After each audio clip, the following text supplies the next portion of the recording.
किसी गांव में सोनिया अपनी माँ सुनीता के साथ रहती थी। सुनीता कपड़े सिलकर अपने घर का गुजारा करती थी। उन्हीं के पड़ोस में चंचल नाम की एक लड़की रहती थी। चंचल अपने माता पिता के साथ रहती थी। चंचल के पिता एक बहुत बड़े अफसर थे।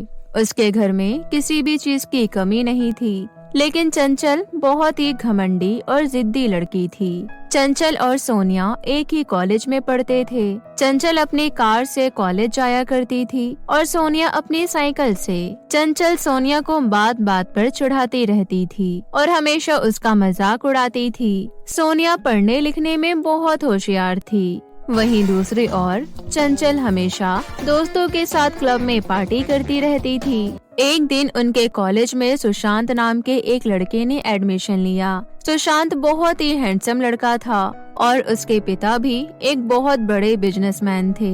हर एक लड़की उससे दोस्ती करना चाहती थी। सुशांत बहुत ही संस्कारी और नेक दिल का लड़का था। वो पढ़ने में भी बहुत होशियार था। एक दिन सुशांत सोनिया से मिलता है और कहता है, हाय सोनिया, वैसे तुम पढ़ने में बहुत होशियार हो, क्या तुम मेरी मदद कर सकती हो? हाँ हाँ, क्यों नहीं, बताओ क्या मदद चाहिए तुम्हें। धीरे धीरे सोनिया और सुशांत में अच्छी दोस्ती हो जाती है। चंचल भी सुशांत से दोस्ती करना चाहती थी। एक दिन चंचल सुशांत के पास जाती है और कहती है, हाय सुशांत, क्या तुम मुझसे दोस्ती करोगे? सॉरी, मुझे आप में कोई इंटरेस्ट नहीं है।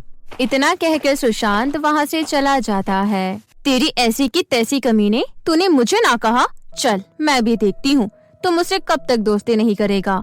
इसको मेरे जैसे स्मार्ट और इंटेलिजेंट लड़की कहीं नहीं मिल सकती। देखना, एक दिन अपने आप मेरे पीछे पीछे आएगा।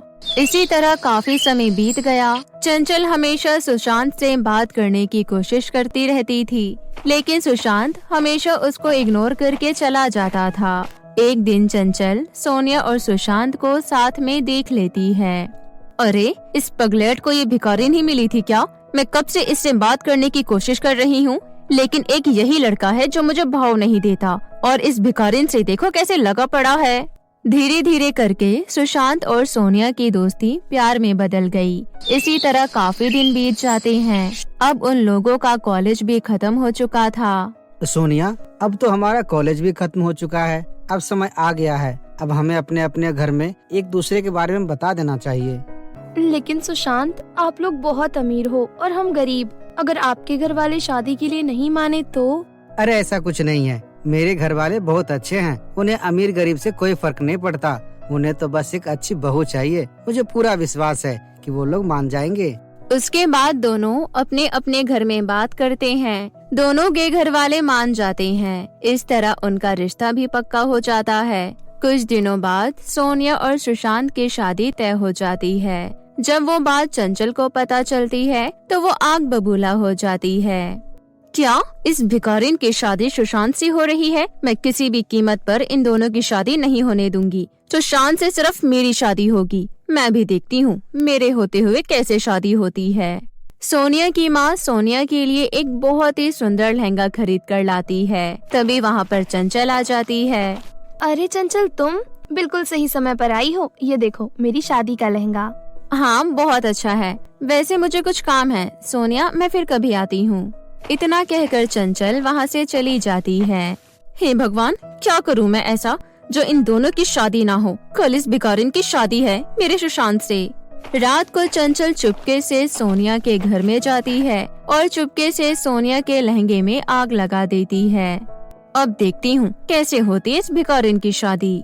अगले दिन सोनिया सुबह अपना लहंगा देखती है। उसका लहंगा जलकर पूरी तरह से राख हो चुका था। देखिए ना माँ, मेरा लहंगा पूरी तरह से जल चुका है। अब मैं अपनी शादी में क्या पहनूंगी? बेटी, मेरे पास अब पैसे भी नहीं हैं। जो भी पैसे थे मैंने सारे उस लहंगे में खर्च कर दिए। अब दूसरा लहंगा भी नहीं आ सकता। अब हम क्या करेंगे माँ? क्या पहनूंगी मैं अपनी शादी में? थोड़ी देर बाद चंचल वहाँ आती है। अरे सोनिया, तुम अभी तक तैयार नहीं हुई, तेरी बारात आने वाली है। सोनिया चंचल को सारी बात बताती है। ओहो, ये तो बुरा हुआ तुम्हारे साथ। अब अगर बाहर तुम इस हालत में जाओगी तो सुशांत की बहुत बेइज्जती होगी। क्या तुम यही चाहती हो सोनिया? इससे तो अच्छा होगा कि तुम शादी के लिए मना कर दो। माँ, अब सिर्फ मेरे पास एक ही रास्ता बचा है। मैं घर से भाग जाती हूँ। अगर बारात आएगी तो आप बोल देना मुझे सुशांत से शादी नहीं करनी। गुस्से में सोनिया वहाँ से चली जाती है। भागते भागते सोनिया एक झरने के पास पहुँचती है और वहाँ पर बैठकर रोने लगती है। तभी झरने से एक आवाज आती है। बेटी, तुम रो क्यों रही हो? मुझे बताओ तुम्हारे साथ क्या हुआ है। सोनिया झरने को सारी बात बताती है। बेटी, तुम रो मत, मैं तुम्हारी मदद करता हूँ। ये लो, ये एक जादुई लहंगा है। ये लहंगा तुम्हारी हर मनोकामना पूरी करेगा। जल्दी से सोनिया लहंगा पहन लेती है। उसके बाद सोनिया बहुत ही खूबसूरत दिखने लगती है। जादुई झरना, आपका बहुत बहुत शुक्रिया। हे जादुई लहंगे, जल्दी से मुझे मेरे घर पहुँचा दो। जादुई लहंगे की मदद से सोनिया फौरन अपने घर पहुंच जाती है। तब तक बारात भी आ चुकी थी। सुशांत, क्या तुम्हें पता है सोनिया शादी छोड़कर भाग चुकी है? वो तो तुमसे शादी करना ही नहीं चाहती थी। यदि तुम्हें यकीन नहीं तो सोनिया की माँ से पूछ लो। माँ जी, क्या चंचल सच बोल रही है? सोनिया की माँ कुछ नहीं कहती और चुपचाप खड़ी रहती है। देखो, अगर बारात खाली हाथ जाएगी तो तुम्हारी बहुत बेइज्जती होगी। अब तुम्हारे पास एक ही रास्ता है, तुम जल्दी से मुझसे शादी कर लो। तभी सुशांत के पिता कहते हैं, हाँ बेटा, ये लड़की बिल्कुल ठीक कह रही है। अब हमारी इज्जत सिर्फ तुम्हारे हाथों में है। तुम इस लड़की से शादी कर लो। वैसे भी ये लड़की हमारे स्टेटस की है। हमने तुम्हारी बात पिछली बार मान ली थी, अब तुम हमारी बात मानोगे। अब तुम्हें हमारी इज्जत बचानी होगी बेटा। ठीक है पिताजी। चंचल, मैं तुमसे शादी करने के लिए तैयार हूँ। सुशांत के मुंह से ये बात सुनकर चंचल बहुत खुश हो जाती है। तभी वहाँ पर सोनिया आ जाती है। रुकिए सुशांत, मैं यहीं पर हूँ, मैं कहीं नहीं गई थी। मैं तुमसे शादी करने के लिए तैयार हूँ। चंचल सोनिया का इतना सुंदर लहंगा देखकर बहुत हैरान हो जाती है। तू यहाँ पर क्यों आई है? तू तो शादी छोड़कर चली गई थी ना? नहीं नहीं, मैं भागी नहीं थी। मेरी तबीयत खराब, इसलिए मैं डॉक्टर के पास दवाई लेने गई थी। अरे, ये झूठ बोल रही है। अब सच सच बता, तेरे पास इतना सुंदर लहंगा कहाँ से आया? कल रात को मैंने तेरा लहंगा जलाकर राख कर दिया था। मैं तेरी शादी सुशांत से नहीं होने दे सकती। सुशांत की शादी सिर्फ मुझसे होगी। सुशांत सिर्फ मेरा है, मेरा। चंचल की ये बात सुनकर सोनिया को गुस्सा आ जाता है और सोनिया चंचल को एक जोरदार चांटा मारती है। मैंने तुझे अपनी सच्ची दोस्त माना, लेकिन तूने मेरे साथ धोखा किया। तभी चंचल गुस्से में पिस्तौल निकाल लेती है। भिखारिन कहीं की, तूने मेरे ऊपर हाथ उठाया, मैं तुझे अब जिंदा नहीं छोड़ूंगी। तभी जादुई लहंगा चंचल को हवा में गोल गोल घुमा देता है और जमीन पर पटक देता है और उसको रस्सियों से भी बांध देता है। तुम मेरे होते हुए सोनिया का कुछ नहीं बिगाड़ सकती, धोखेबाज लड़की। अब मैं तुम्हें जिंदा नहीं छोड़ूंगा। नहीं जादुई लहंगा, मुझे माफ कर दो। सोनिया, तुम मेरी सबसे अच्छी दोस्त हो, प्लीज मुझे माफ कर दो, मुझसे गलती हो गई। जादुई लहंगे, तुम इसको माफ कर दो। उसके बाद सोनिया अपना जादुई लहंगा अपनी माँ को दे देती है ताकि उसकी माँ को कहीं नौकरी ना करनी पड़े और उनकी सारी जरूरतें पूरी हो सके। अब सोनिया और सुशांत अपने जिंदगी में हंसी खुशी रहने लगे। परी की जादुई 3 नदी का जादू। एक समय की बात है, सावित्री नाम की एक औरत अपनी 3 बेटियों के साथ विजयनगर नाम के गांव में रहा करती थी। सावित्री का पति मोहन सेठ के खेतों में काम किया करता था और उसके कमाए हुए पैसों से ही सावित्री का पूरा घर चलता था।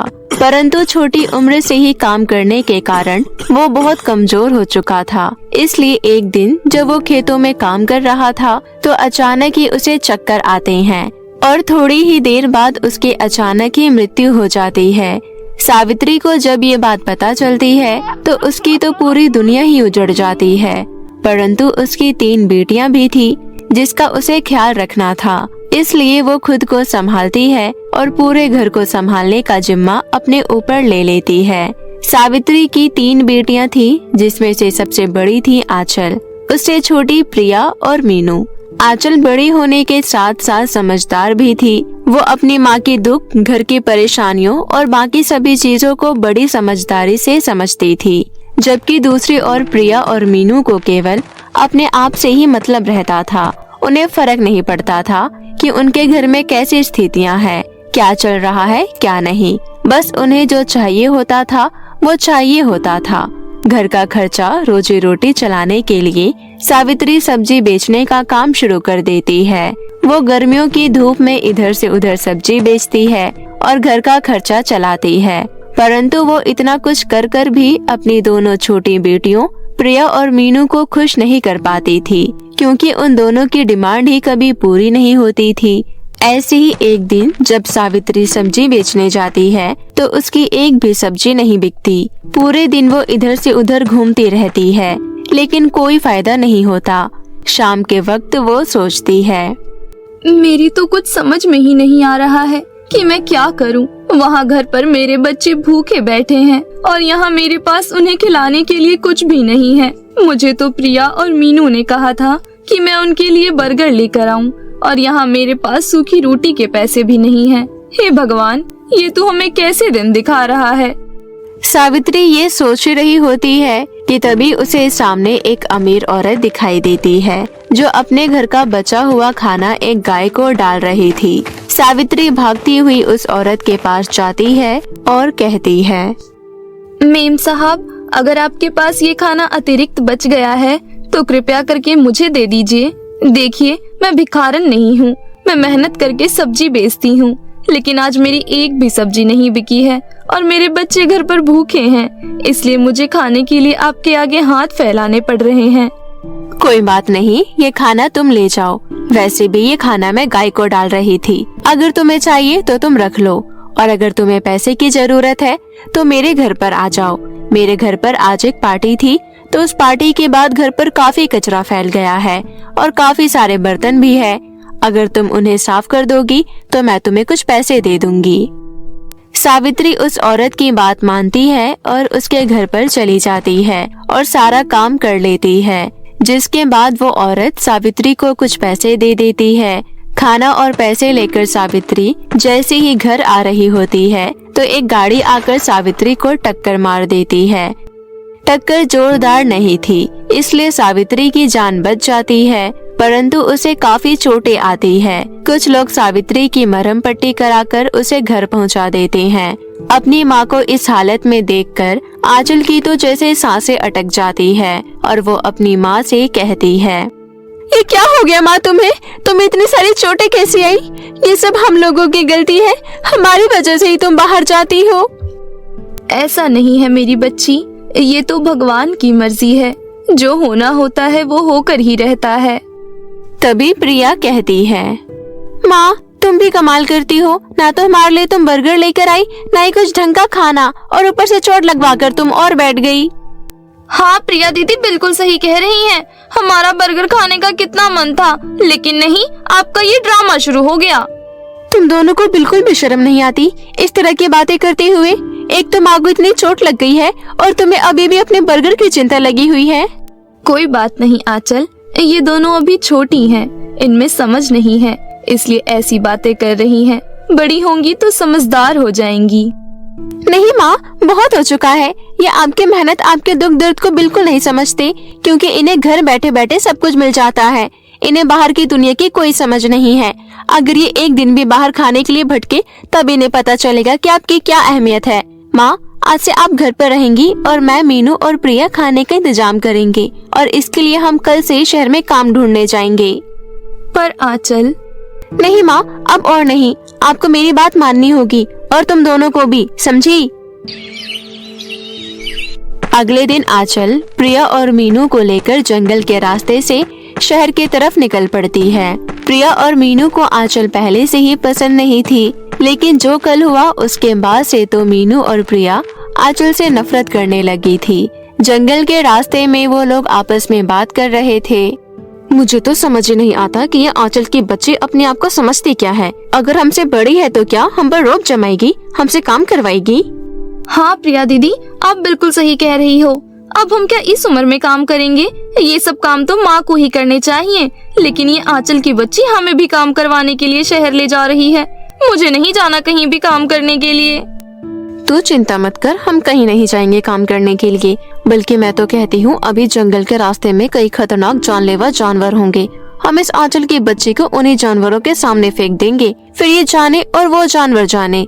इसके बाद हम वहाँ से भागकर घर वापस चले जाएंगे। बाकी माँ तो हमें है ही खिलाने वाली। क्या बात है दीदी, आपका आइडिया तो फर्स्ट क्लास है। ऐसी ही बातें करते हुए वो दोनों आंचल के साथ जा रही थी। तभी रास्ते में उन्हें एक बूढ़ा लकड़हारा दिखाई देता है जो कि बहुत ही कमजोर था। वो उन तीनों लड़कियों को देखकर कहता है, बच्चियों, क्या आपके पास कुछ खाने के लिए है? मैं बहुत भूखा हूँ, मैंने बहुत दिनों से कुछ नहीं खाया, मेरी मदद कीजिए। उस बूढ़े लकड़हारे की बात सुनकर प्रिया कहती है, अरे अगर हमारे पास खाने के लिए होता तो हम काम करने के लिए क्यों जाते? बड़ा या खाना मांगने वाला, खुद कमा कर नहीं खा सकता है क्या? प्रिया, अगर हमारे पास खाने के लिए नहीं है तो तुम इन्हें प्यार से भी मना कर सकती हो। इस तरह से भड़कने की क्या जरूरत है? बाबा, हमारे पास आपको देने के लिए कुछ भी नहीं है, कृपया करके हमें माफ कर दीजिए। हम अभी शहर जा रहे हैं, अगर हमें कुछ खाने के लिए मिलता है तो आते वक्त हम आपको देते हुए जाएंगे। ऐसा कहकर आंचल आगे बढ़ जाती है। कुछ दूर आगे बढ़ने पर मीनू और प्रिया को झाड़ियों के पीछे कुछ बाघ आपस में लड़ते हुए दिखाई देते हैं। तभी वो दोनों आंखों से इशारा करती हैं और झाड़ियों के अंदर आंचल को धक्का दे देती है और वहाँ से भाग जाती है। बेचारी आंचल जैसे तैसे वहाँ से अपनी जान बचाकर निकल जाती है और तीन नदी वाले किनारे के पास आकर पहुँचती है, जहाँ उसे मीनू और प्रिया दिखाई देती है। वो उनसे कुछ बोलने जा ही रही होती है कि तभी वहाँ पर एक परी प्रकट होती है और कहती है, आप तीनों का यहाँ पर स्वागत है। मैं इन तीन जादुई नदियों की परी हूँ। मैं लोगों की मदद करती हूँ और आपकी भी करना चाहती हूँ। आप जो अपने सामने ये तीन नदियाँ देख रही हैं, इनमें से पहली नदी हीरो से भरी हुई है जो बहुत ही ज्यादा अनमोल है। दूसरी नदी सोने और चांदी का भंडार है तथा तीसरी नदी में बहुत ही जरूरतमंद लोग हैं जिन्हें सेवा करने के लिए किसी की जरूरत है। आप लोग अपनी इच्छा अनुसार किसी भी नदी को चुन सकती हैं और उसके नाव में बैठकर आप इस नदी में प्रवेश कर सकती हैं। हीरे बहुत ही कीमती होते हैं और वो मुझे बहुत पसंद भी है, इसलिए मैं तो हीरे वाली नदी को ही चुनूंगी। सोने चांदी में तो मैं इस पूरी दुनिया को खरीद सकती हूँ, इसलिए मैं दूसरी यानी कि सोने चांदी वाली नदी को चुनती हूँ। सोना, चांदी, हीरे जवाहरात तो सब यहीं रह जाएगा। अगर हमारे साथ कुछ जाएगा तो वो है लोगों की दुआएं और उनका आशीर्वाद। इसलिए मैं लोगों की मदद करना चाहती हूँ और मैं तीसरी नदी को चुनती हूँ। ऐसा कहकर तीनों बहनें अपनी अपनी चुनी हुई नदी की नाव में बैठ जाती है। प्रिया अपनी नाव में बहुत सारे हीरे भर लेती है। दूसरी तरफ मीनू अपनी नाव में सोने और चांदी का भंडार कर लेती है। इतना सब कुछ अपने नाव में भरने के कारण उन दोनों की नाव असंतुलित होकर नदी में ही गिर जाती है और वो दोनों डूबकर वहीं मर जाती है। वहीं तीसरी ओर जब आंचल सेवा करने के लिए लोगों को ढूंढती है तो उसे अपनी नदी में केवल धन दौलत, पैसे, हीरे जवाहरात ही मिलते हैं। आंचल नदी की तरफ से मिले उन हीरे जवाहरातों को लेकर ऊपर आ जाती है, लेकिन तभी वो देखती है कि उसकी दोनों बहनें वहाँ पर नहीं हैं और वो परी से पूछती है, हे परी, कृपया करके आप मुझे बताएंगी कि मेरी बहन कहाँ है? परी सारी कहानी आंचल को बताती है, जिसे सुनकर आंचल की आंखों में आंसू आ जाते हैं और वो कहती है, हे परी, कृपया करके मेरी बहनों को मुझे वापस कर दीजिए। मुझे ये धन दौलत नहीं चाहिए, मुझे तो मेरी बहनें चाहिए। हाँ, मानती हूँ कि उनसे बहुत बड़ी गलती हुई है, उनके लालच ने ही उन्हें इस मुकाम तक पहुँचाया है, पर आखिरकार वो मेरी बहनें हैं। पर उन्होंने तो तुम्हारी जान लेने की कोशिश की, यहाँ तक कि तुम्हारी और तुम्हारी माँ की इज्जत तक नहीं की, दूसरों को भी भला बुरा कहा, फिर भी तुम उन्हें बचाना चाहती हो। चाहे वो जैसी भी है, पर है तो मेरी बहनें ही ना, और अभी नहीं तो बाद में, पर मैं उन्हें अच्छे से समझा दूंगी, उन्हें ईमानदारी की राह पर चलना सिखा दूंगी। तुम सच में बहुत ही अच्छी हो आंचल, ईश्वर तुम्हारा सदैव भला करे। तुम्हारी इसी अच्छाई के कारण मैं तुम्हें तुम्हारी बहनें वापस लौटाती हूँ। ऐसा कहकर परी अपनी छड़ी उन दोनों नदियों के ऊपर घुमाती है और मीनू तथा प्रिया को वापस जीवित कर देती है। मीनू और प्रिया को जब आंचल की बातों का पता चलता है तो वो उसके पैरों में पड़ जाती है और अपने किए के लिए माफी मांगती है और आंचल उन्हें बड़ा दिल रखकर माफ कर देती है, जिसके बाद परी उन तीनों को धन दौलत के साथ विदा करती हैं, जिसे लेकर आंचल अपनी माँ के पास आ जाती है और वो तीनों बहनें तथा सावित्री खुशी खुशी अपना जीवन व्यतीत करने लगते हैं।